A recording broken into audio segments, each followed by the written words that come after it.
Hello, everyone, and welcome. It's lovely to see so many of you already through the doors, and as more are coming in, please feel free to say hello. If you haven't used Livestorm before, you will find to the right a little chat window. I think Maria has already said hello, so please feel free to use that and let us know who you are and where you're joining from. So this is the fifth webinar in our higher education series for early 2022, our fifth and final. And we're coming to one of our favorite topics, one of our most popular topics on credentials, whether you call them new credentials or micro credentials or alternative credentials. We are very pleased to be here, and you'll notice we have a special guest, Aaron McKenna, who's joining us from the University College Dublin Professional Academy.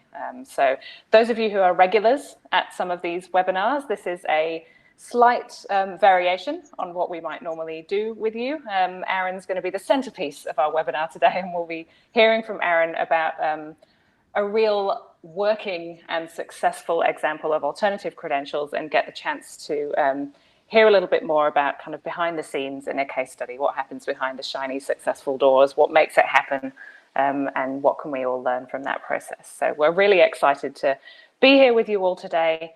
Thank you for joining us, whether it's late or early or sensibly in an afternoon for you. So here's who we're joined by. You'll also have seen in the bottom there, Maria Spies, our co-CEO. Maria will be taking us through some of the market background on micro-credentials and alternative credentials too. Anybody who is new to Holland IQ, just a very brief introduction. We are the world's leading platform for impact intelligence, now working across education, health, and climate. So some really important sectors where change is just happening all the time. And so we're working with governments, with NGOs, universities, firms, tech, investors in 26 countries. Is that all? It must be more. To power the decisions that are really informing what people are doing and saying in these sectors. So particularly lots in academia, some of our favorite companies around the world. And there's your UCD logo right in the middle there, Aaron. So as I said, this is the final of 5 webinars. We've been on a bit of a journey from digital transformation, looking at where we are now and doing a comparison with some results from a survey we ran last year. We've been through international education and a massive sizing of that market and looking at how it's shaping up after 2 incredibly turbulent years. Patrick came in and we looked at the future of OPMs and the partnership market. A couple of weeks ago, we traveled virtually to Latin America and we welcomed Elena from the Inter-American Development Bank to do a deep dive into higher ed digital transformation in Latin America. And here we are today with Dublin and Aaron on new credentials. So it's been a wonderful tour of the world. And our agenda for today in particular. So in a moment, I'm going to pass across to Maria to talk a bit more about the context and some of the really important drivers behind the credentialing space and look at some of the trends that we're seeing even within the last year since we last shared updates on this. And then we'll briefly connect to the Higher Education Digital Capability Framework. Some of you may be very familiar with this. Some of you may be seeing it for the first time. And then look at the case study with Aaron, some scenarios for micro-credentials. There are still lots of directions micro-credentials could be heading in. And one of the most useful things is looking at how that could go in a few different scenarios. And then we'll wrap and share some next steps and where you can find us next. So Maria, I'll hand the reins over to you. Thanks, Lucy. Hi, everyone. It's great to see people from all over the world. Everyone's interested in micro-credentials, and for good reason. Let's jump into what's happening in the context that's driving and shaping some of where micro-credentials might head. So firstly, just zooming right out here, this is our sizing of the education market globally. This is everything. And so you can see there from 2019 through to 2025, we sized the global education market at $7.8 trillion. We resized post-COVID to $7.3 trillion. So that's a downgrade in sizing, and that's not a bad thing necessarily, right? But one of the key reasons that we downsized the size of the market is because of higher education tuition deflation, which we expect, number one, and number two, faster, cheaper, credible alternatives. And so the less people are spending on education, the smaller the market. There might be more people studying or learning, but the the price they're paying is less. And so this is one of the key drivers really for our sizing of the market, as well as digitization generally drives a lower cost base. And so just the importance of digital and the importance of credible alternatives to traditional education, particularly post-secondary, is driving some of that market size. What's happening in higher education? Well, there are strategic shifts. None of these are brand new, but things move through time, and new credentials, shorter, more flexible from a range of providers, are becoming more and more valued by learners and by employers. It's a tight labour market everywhere in the world, and people need to upskill and fast. And so new credentials are emerging, or have emerged for quite some time, as one of those strategic shifts. And also related, of course, is education work nexus. The relationship between learning and work has never been closer. Higher education is feeling that pinch, as well as, taking steps. And we'll hear from Aaron later about an example of that.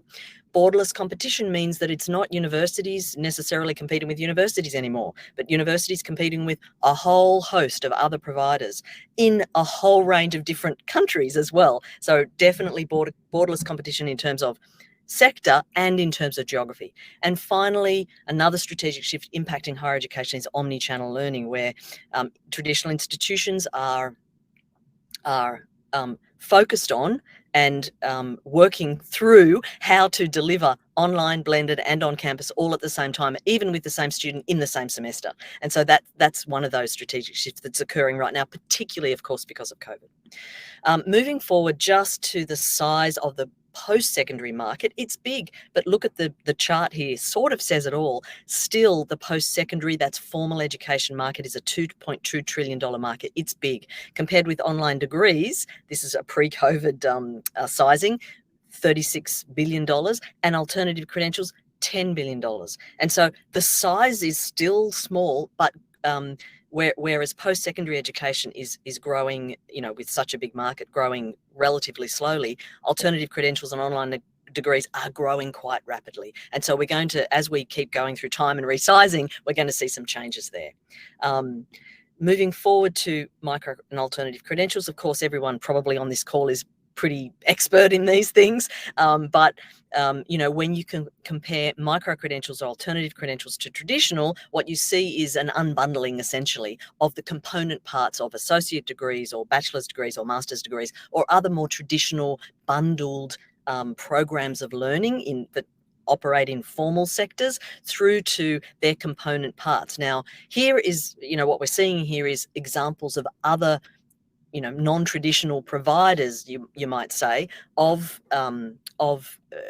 education, but that's not to say that universities themselves are not involved in this. Of course they are, but the point of this is micro-credentials, alternative credentials come in all sorts of shapes and sizes and delivered by all sorts of different providers. And one of the issues, of course, is the definitions of these things. Until you define something, it's hard to A, regulate it, B, fund it, and C, make sure things are of equal value in the market. And so the world is still working through that. Micro credentials are not all the same. So in that $10 billion micro and alternative credential market, there are different types. So we're looking at, something quite popular, the sort of boot camp, short course tech training is one part of it. Online non-degree certificates and post-secondary micro-credentials delivered by universities is another. Professional certifications becoming more important, been around for a long time in traditional professions, but still growing. And then there's a huge tail of online courses and badges from, half an hour through to 50 hours or something. And that is a very, very fragmented market. But of course, what we do see, of course, is platforms moving forward to try to harness the scale of that. And so key point here is micro-credentials is not one thing, but it's still quite fragmented, but there are definite component parts. And again, here's sort of some examples as you go through from short courses, 1 to 10 hours, boot camps, professional certificates, et cetera, et cetera. So really there's a whole spectrum. And as you can see in the bottom part of that slide, lots of different providers as well. Micro-credentials is important and it's growing in importance. will traditional models of education be able to cater for what the workforce needs essentially going forward, especially given changing labour markets?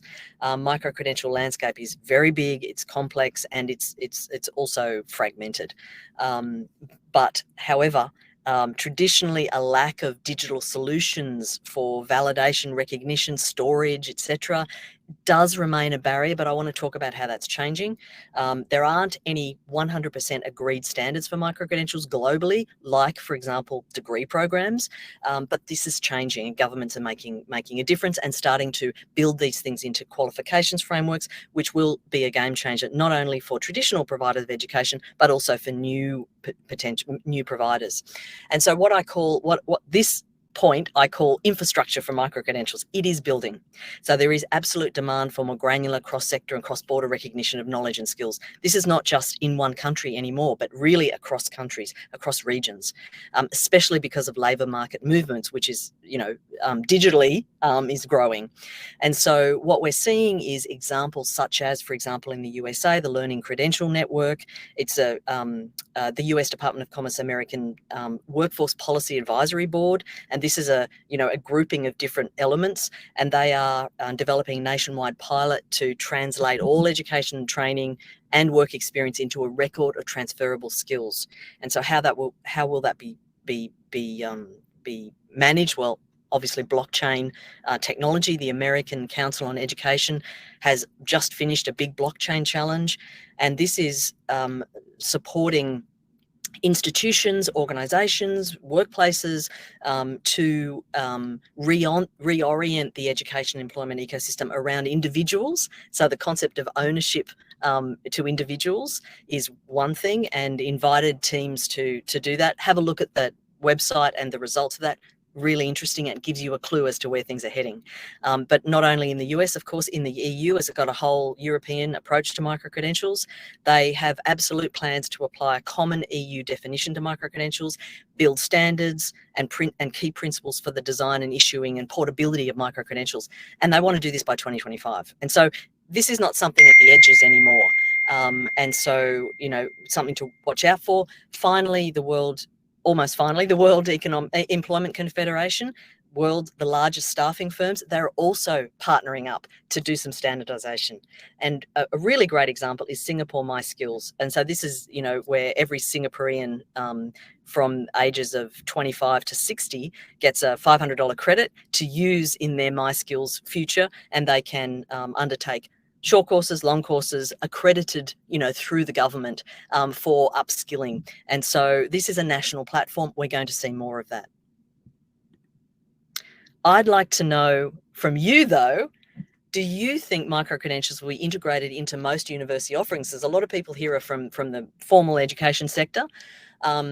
When will micro-credentials become integrated into most university offerings? This is a strategic question because it may be never, in your opinion. Some people just separate these things, but I'd like to understand. So let's open that poll. If you go to the polls on the right-hand side there and submit your vote, you will be able to see the results. And so micro-credentials will become integrated into most university offerings like soon, in the next 1 to 2 years, by 2025, a couple of years out, by 2030, or really never. These things are different. I can see the voting. 50% are saying by 2030. So that's still, well, what are we, 2022? 8 years away. So things are building. 45%, nearly half, are saying by 2030. 25%, a quarter, is saying by 2025. And then, a good 20% is saying in the next 1 or 2 years. So depending on where you sit in that. So most people say, we're talking about 75%, are saying that micro-credentials and universities will become serious about micro-credentials and just embed them into their offerings, at least in the next 3 years, essentially. So that's a super interesting comment by the audience, here today. Let me jump through and hand over to Lucy for the next part to talk about the framework and how that fits in. Thank you, Maria. And I was just looking at, we asked not quite the same question, but a similar question in our session last year. And we have more people this year saying something's going to happen, or that status we're going to be moving towards in the next 1 to 2 years. But actually, generally, people's answers are a little bit more spread across the options. So Interesting. Okay, so just briefly before I hand over to Aaron, as those of you who've been to these before will know, a lot of our higher ed thinking is really grounded in the Higher Education Digital Capability Framework. This version is nearly 2 years old and probably due for a refresh actually already. But for those of you who haven't seen it, this is following the learner life cycle. So it's putting an institutional lens on digital capabilities rather than, say, a technical lens or some of those other approaches that we can have to digital capability.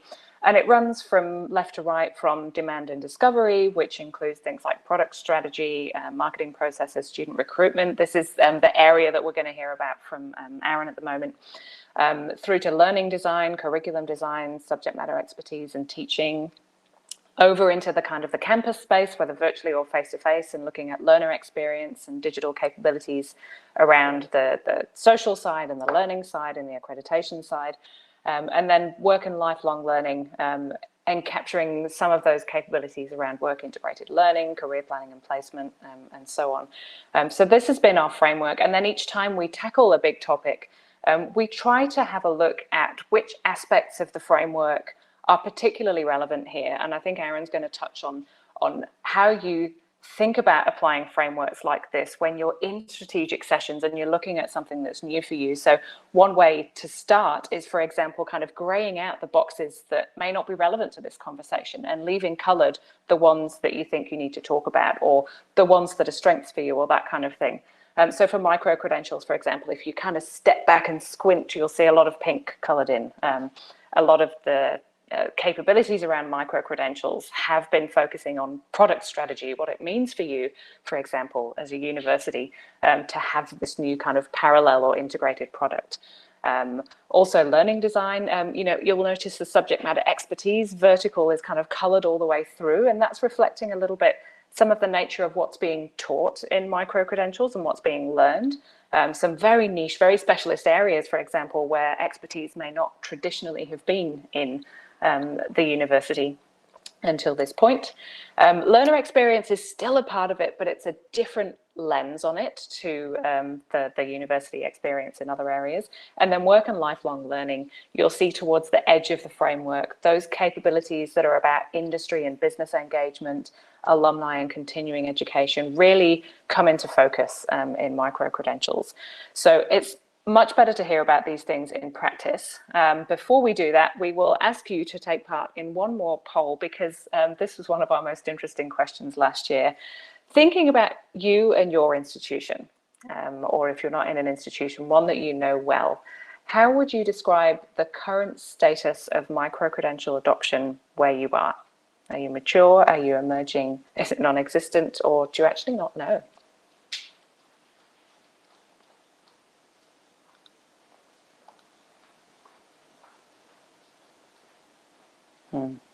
Interesting.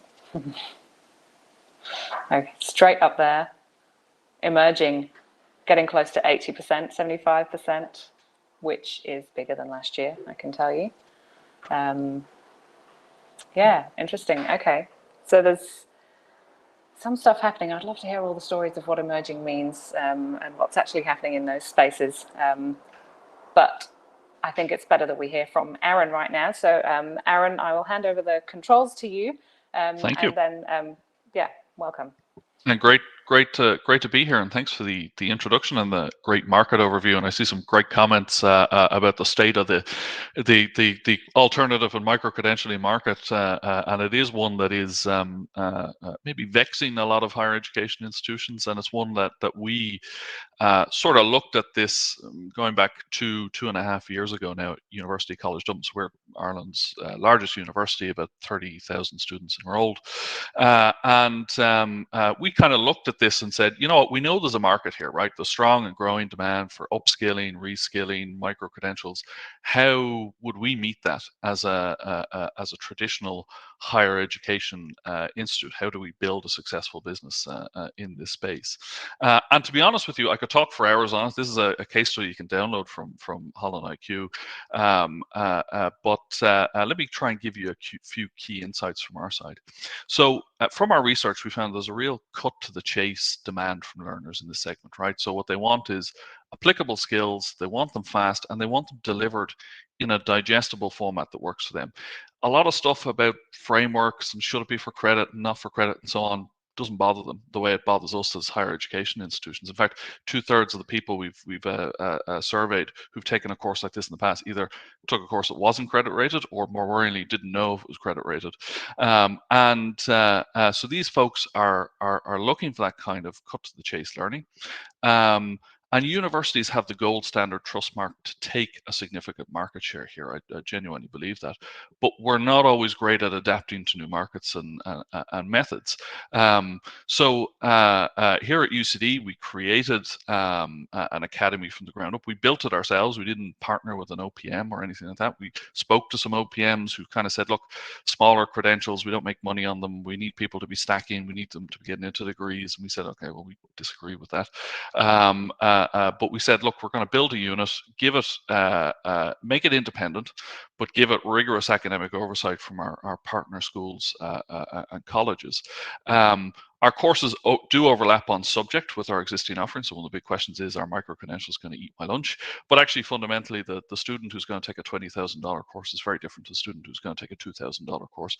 And we find that over 90% of the people who consider taking a course with us weren't considering taking any form of higher education. Other than that, when they came to us, interestingly, having completed a course with us, 42% cite themselves being more likely to consider taking a higher level postgraduate study. And you bet we're actioning that. So we kind of sat down and took a customer first approach to this, right? We said, who are these students? How are they different to the core university student? What do they need that's different? And how can we service that? And day one, we sat down, we mapped our customer journey. I think there's an image in the Q&A slide of literally the first whiteboard we did. And we said, what is this journey? And then we used a framework, not dissimilar to Holland's framework, and said, what are the things we would need to fill in order to meet this need, in order to attract, retain, and then ultimately service these different types of customers. And one key insight I want to offer all of you is that we've learned over the last 2 years, 2 and a bit years, that we compete against time. We're really, really good at getting people onto a website, getting them interested in a course, getting them in touch with an education advisor, using a good CRM, and so on and so forth. But if we had all that and we didn't know about this time objection, we would have no success. And really what it is that the people who enroll with us and don't enroll with us cite time as their biggest barrier and their biggest objection and their biggest pain point that we deal with. You ask me, why are we successful? It's because we deliver our courses. When we deliver them live, we deliver them at 6:30 p.m. in the evening, instead of trying to get people in on a Monday to take a day off work to do the course.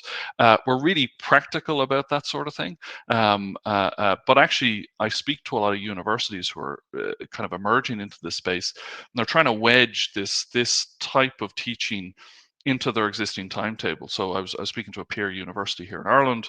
They're rolling out some micro-credentials, and what they're trying to do is get people to take a course on a Monday and a Tuesday over 2 successive weeks. That's not practical for most people. We sell 5 units part-time in the evening for every 1 unit we sell in a boot camp where people come in full-time. And some other people are saying, well, look, we want to do this on demand. So we'll do micro-credentials, but we'll create on-demand offerings.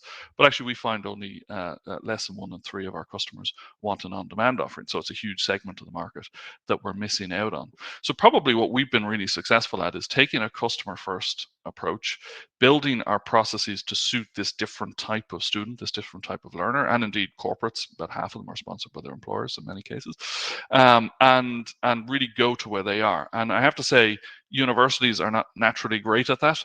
Private training providers are better at it, but we have the better brand. Our brand is more trusted. We can deliver a trust mark and a quality mark into their CVs when they complete an assessment with us, and that's our market advantage. And we've worked really well to activate that. So impact, we launched this February 2020, we took in our first students. This case study was released in December, just gone. We had 10,000 students. We're at the end of March, we're approaching 14,000 enrollments. So that's how quickly we're growing. For context, our courses are typically like 36 hours of learning. You say if you're learn them part-time, 3 hours in the evening over 12 weeks. We have a labour force of about 2.4 million people in Ireland, so we're just getting started in terms of our journey, and we've created new strategic value for our university. So there's income. We were profitable in our first full financial year of trading, and that's growing, and we're also creating amazing connections into our university. We're bringing people into the university who just weren't near it before. Like I was speaking to the CTO of a tech unicorn, a domestically grown one here in Ireland, and we started upskilling their workforce using micro-credentials. They love it. He's now down in our computer science school, and he's helping them to build their next generation of programs for undergraduates, so he can get better graduates for the tech sector in Ireland in years ahead. What's the value of that in 10 years' time? I don't know, but it's probably pretty meaningful. And I think that this is a really kind of, let's say, a short case study, and we're going to do some Q&A on it in a second, but we're really interested to talk to other education institutions that are looking at and thinking about this space. We could be talking about how you do credentialing or not, what's important to the learner, how you build this, but we're really keen, and I love coming to sessions like this, being able to talk through Holland to a great audience like this, but also if people want to reach out, really keen to kind of chat further about the sort of journey that you might be on, and the sorts of things we can do to try and help you on that as we go. But short and sweet, we've become a leader by doing by thinking about the customer first and not our institution first, and sort of flipping the model a little bit, and we've had a lot of success in a relatively short period of time doing that.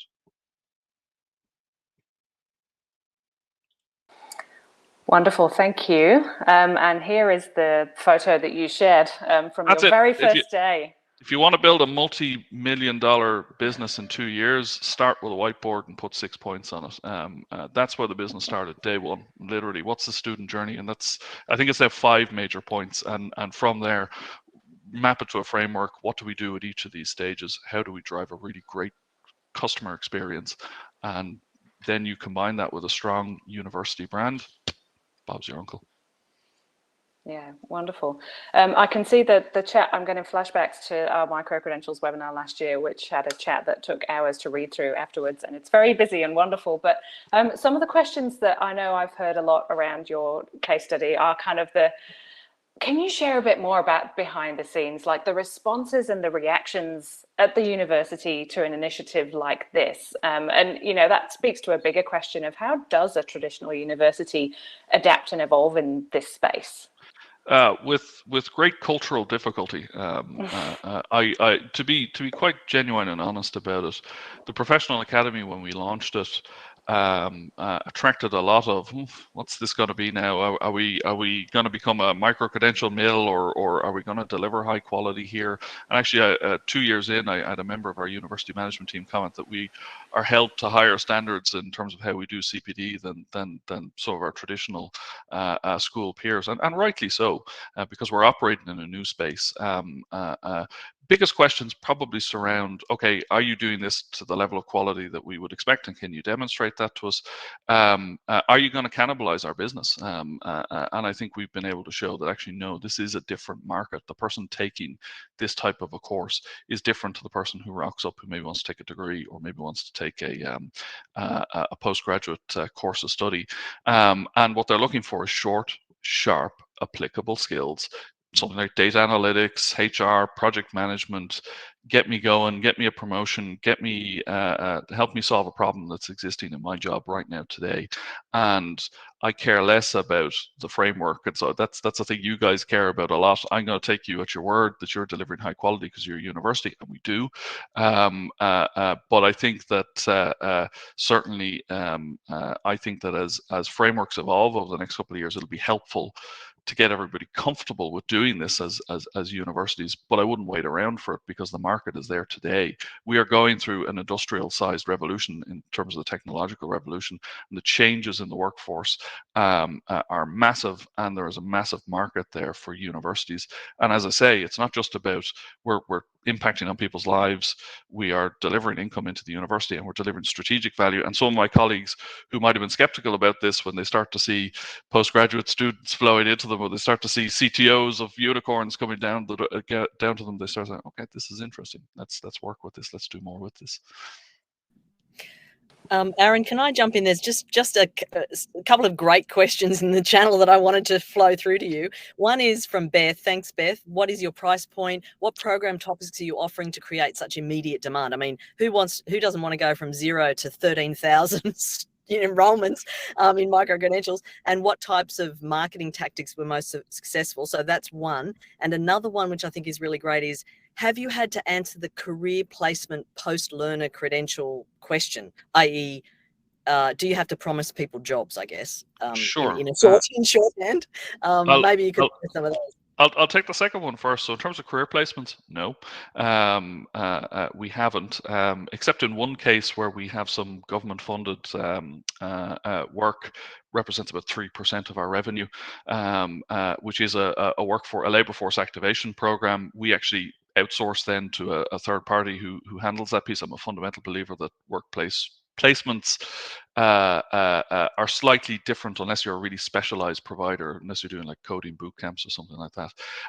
So we haven't had to answer it hugely directly. Most of the people coming to us are kind of in scenario. They're not 18 years old looking for their first job. They are actually in the workforce, and so they don't necessarily need that. Price points, our courses, so the typical course, you're talking about 36 hours of let's say tuition.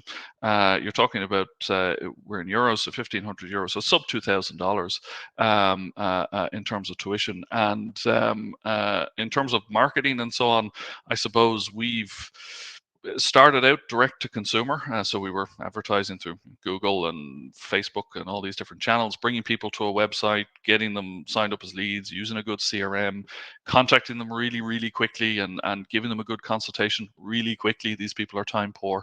And then converting them. What we discovered was 1 in 3 of the people who come to us directly are sponsored by their employers. We started going back to those employers and saying, hey, you just sponsored Mary and Jack and Joe to take a course with us. Could we do some volume discounting? Is there more we could do? Let's understand how you drive your spend. That got us lots of people coming in through the door. Now it's about 1 in 2 of our students are sponsored by employers, and increasingly then they come to us and they say, hey, listen, we actually want to do a closed group. We've got all these people who need to upskill in data analytics. Could you do a closed group actually within working hours, going against our time thing, but it fits because the employer is leading it. And all of a sudden, like, I've got clients where we're signing 6-figure deals with them to do, for example, data analytics upskilling or project management upskilling throughout their workforce. And it just, you kind of start with a person, and if they have a good experience, tell another person, and you figure out where they're coming from, figure out where they work. Most of them will work somewhere, and then you kind of push on into that space, and it's amazing the amount of try. Prior to this, I was in a private sector provider of education, and every time I sat down in front of a corporate, I spent the first 10 minutes convincing them that it was a real business. I walked into my first ever corporate pitch with UCD, and they were like, well, of course UCD can do this. And I was like, okay, that's the brand of the credibility is there, and of course we have to deliver on that promise. We have to hold ourselves to the highest standards. As I say to people on the first day working in UCD, the guy who founded UCD is a saint now, so that's the brand. But we uphold that, but then you have such a brand credibility walking around the place, and if you deliver on that promise, it's pretty easy to get people in the door. And as I say, they're looking for that short, sharp training with meaningful skills and meaningful assessment. So you give them a meaningful badge, but it's not half a year spent trying to study something. Yeah. And the other part to the question was what types of topics, and I want to throw in another one. Yeah, what types of topics do you offer? And I want to throw in another one that I saw coming through the chat there, which was synchronous versus asynchronous. How do you deliver these? Just very quickly. And I know, Lucy, I know you've got other questions.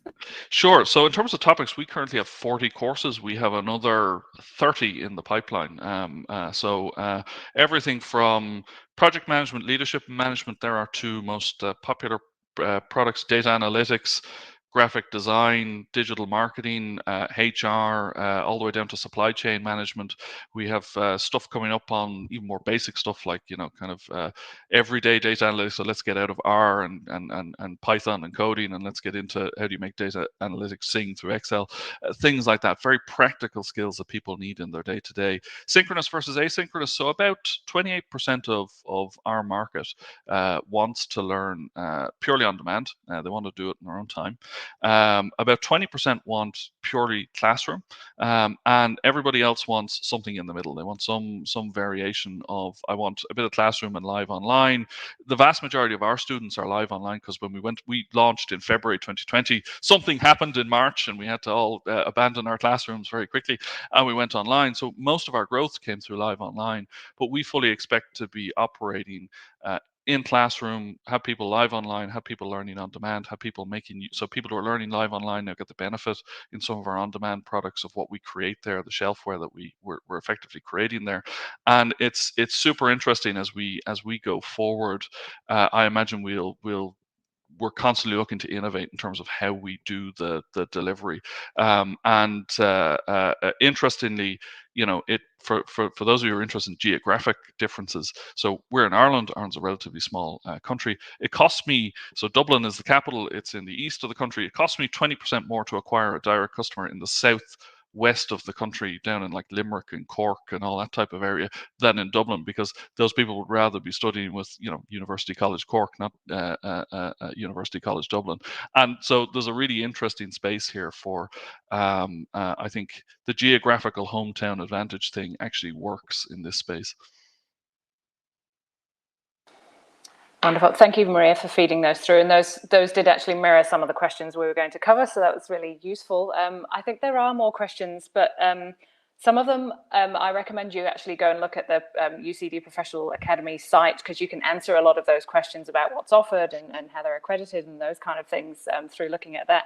But just one broader question to finish with before I hand back to you, Maria, that I know a lot of people have asked me when I've kind of mentioned this case study in terms of micro-credentials, which is that kind of question of why build this yourselves? There are lots of ways to create a micro-credential product, and there's partnering and variations on partnering and building and other approaches, or buying things in. Why build it yourselves? Yeah, we were too dumb to know how hard it would be. No, it's genuinely, I think we were at a point in time where we were prepared to look at this and treat this a little bit separately to some of the other things we were doing as an organization, and say, okay, well, let's bring in the type of talent that we need to work on this. So we brought in people predominantly actually from the private sector, working alongside academic colleagues and so on, who brought a different perspective, because this is a sharper market. You've got to go out there and you've got to acquire your customers with slightly sharper elbows in this sort of a space. And let's try that. Let's build that. Let's see if we can build it and make them come. And we've been quite successful. Other institutions I speak to, they're just not in a position to make that type of a bet or that type of a risk, and it might make more sense for them to partner or to buy stuff in. And in fact, we partner.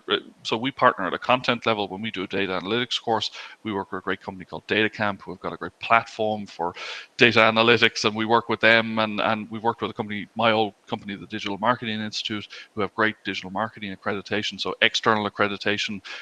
We've other courses that maybe people would do, like a PMI course for project management. Other courses we'd assess, they would do assignments or tests and so on.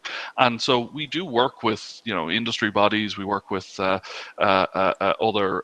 let's say courseware providers and so on. But we kind of looked at it and said, you know what, we probably have the capacity and the willingness in 2019 to make the bet, to roll the dice and to do this. And but it was bringing the right people in with the right kind of leadership backing to drive past some of the conservative objections that are there, quite right conservative objections, answer the questions that are there, and grow this. But it is, I think a lot of institutions need to get past themselves almost to get into this market, because actually what I found, as I say, I was in the private sector selling courses to people, and I'm in the effectively the higher education space now doing it, and I would tell you it's like selling on easy mode to an extent, and it is a space where universities, yes, there's a lot to worry about how micro and alternative credential frameworks work and so on, but actually there's a market there for us, and we can elevate that market, genuinely elevate it by delivering super high quality to people, and it genuinely has an impact on their lives. I carry on case studies from students and testimonials on LinkedIn from students who, some people this is just a thing that helps them in their career. Some people this helps change their lives and change the direction of what they're doing, and it's so cool to be able to do that and offer that. I think as a university, that speaks to our core mission ultimately. Yeah. can I just pop in there? There's some really great chat going on there. Mhm. I just wanted to confirm with you, Aaron, that you threw out a couple of stats in terms of preferences for doing it in their own time versus live and synchronous, and everybody else who just wanted a bit of both. Can you just confirm those, not percentages exactly, but just the when sure. when you say live synchronous, do you mean online, all online, or is there any physical live synchronous? Yeah, so physical live, 20%. Purely on demand online, 28%, and then it's mix and match in the middle. I would say that there's kind of again, you go and you speak to OPMs and so on, there's a real preference for, let's build it, put it out there, put people on the courses, and away they go. We find that a huge amount of the value that our students get, even when they're doing on-demand type courses, is when they get to come to tutorials and breakout sessions, and a lot of value from intermingling with other learners who tend to be like, we put senior people and less senior people in a room for breakouts, and they're really bouncing off one another and learning from one another and so on. That's a fantastic thing to see. There is a market of people who just want to shut themselves off, head down, study this course, get through. I think sometimes in this space and in the edtech space, we think, sure, everybody will push them into this really scalable on-demand model. That's not necessarily the model that the vast majority of people want, but we're making money doing this. I mean, that's the really interesting thing, is that we're making pretty significant profits, where the vast majority of our first students who came through were sitting down in front of a lecturer who's been paid quite a bit of money to sit there and deliver to them. And now over time, we're rolling out on-demand programs, but our synchronous and asynchronous content and learning is coming together, and we're intermingling those. So it's not really a fairly straightforward answer. I don't think there's a perfect customer who just wants a pure play on-demand type offering. Yeah. I think there's actually, I mean, all the higher ed people, all the academics and higher ed people in the room, there's nothing new about, interacting with content is one thing, interacting with people through learning is another, and interacting with the expert is a third type of, engagement. And so most people want all of the above rather than just one way of doing things. But, thanks for answering those questions, Aaron, and great insights into how you've gone from A to B, A to Z, really. Thank you. There is a next layer of question detail coming through, but we are going to have to we could be here for hours. Maria. We really could be here for hours, and we'll know for next time to schedule a 3-hour session with you, Aaron, for us to work through all this detail. But Aaron, I know you have said you're very happy for people to contact you and to talk through with people. You're very keen to actually, lift everybody through these processes and be able to work together and grow together. So please do consider that an open invitation. Maria, let me hand over to you to decide how quickly you want to work through scenarios. Yes, we've got a few minutes left, but I want to relatively quickly jump through where micro-credentials might head. And this is going to be a quick spin. Last year, we developed, through a whole bunch of research, different sort of scenarios that might inform how micro-credentials moves forward. And really, it's on two axes, as you can see here. Will post-secondary credentials be more government-led or more market-led, be more bundled, or be more unbundled? Of course, scenarios, there's not going to be one solution. All these will be operating in the market, but as it relates to micro-credentials particularly, where do you see things happening? So I'm going to ask for a vote in a minute, so just watch out for these. Firstly, let's say the greater whole. Scenario number one, which is really disaggregated components of degrees and so on, is not accepted by the world, and a bundled government-funded post-secondary education market dominates. That's great. That's what greater whole is. Second is micro qualifications. So in this scenario, micro credentials, it's unbundled, but government led, or there's lots of government funding and so on. So micro credentials become the primary form, or of dominant form of post-secondary education. Degree at its extreme, degree enrollments collapse. Will it go more towards that? And governments have mandated and funded micro credentials for upskilling and workforce post-secondary. That's scenario number two. Scenario number three, we're on the market-led and bundled, which is really professions, and there's a whole bunch of discussion in the channel about professional accreditation, professional training, and so on. So industry associations, professional bodies, global mega brands, they dominate. It's market-led rather than government-led, and it's bundled.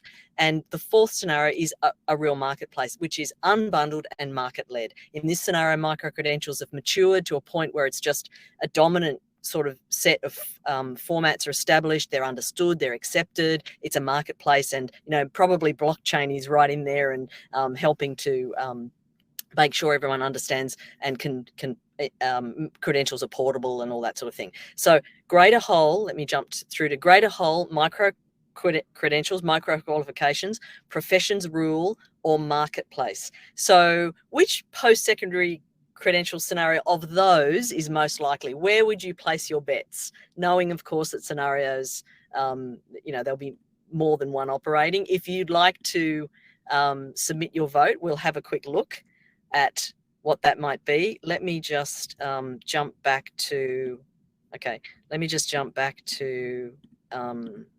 the 4. There you go.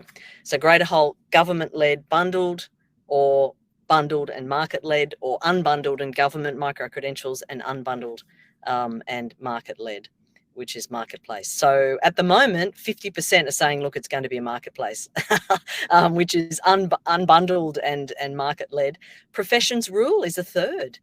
And, that's really super interesting. And micro-quals, which is the top right-hand, the green one, which is governments endorsing and paying for, essentially unbundled, is really quite small at 11%, and Greater Whole less so.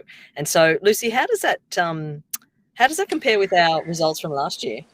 Really interesting. So marketplace was top last year as well, and it's top this year as well, but professions has come up this year. So professions is the third here. Last year it was only about a fifth of responses, so it's more of a focus on that.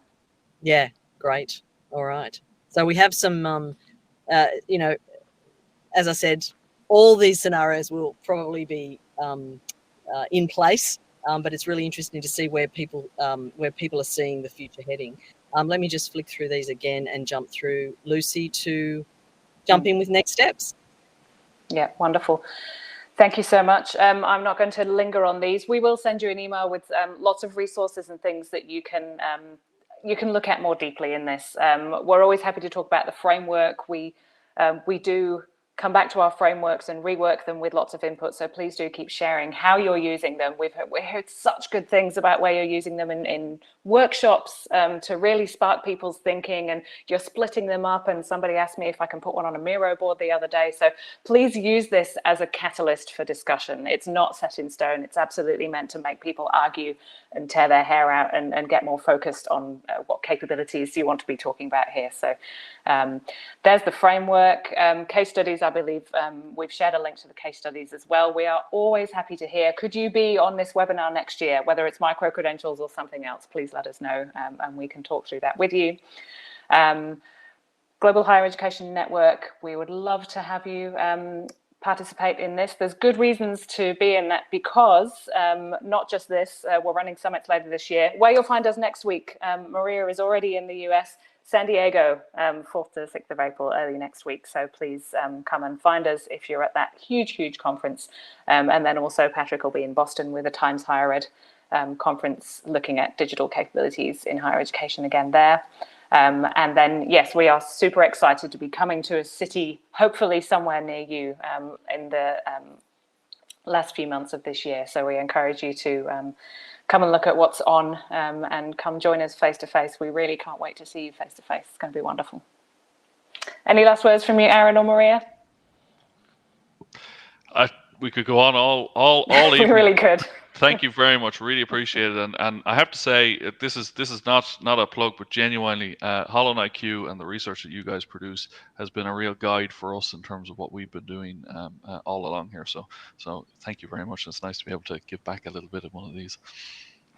Thanks, Aaron. Thanks. Great. And the session will be recorded, and you'll get a recording as soon as we close up today, which is in a few minutes. You'll get a recording into your email. And of course, go to our website. There's lots of research there on micro-credentials and lots of other higher education goodies, so to speak. Thanks, everyone. Thanks, Lucy. Awesome. Thank you. Thanks, Aaron. Thanks, Maria. Bye, everyone. Have a great day. See you.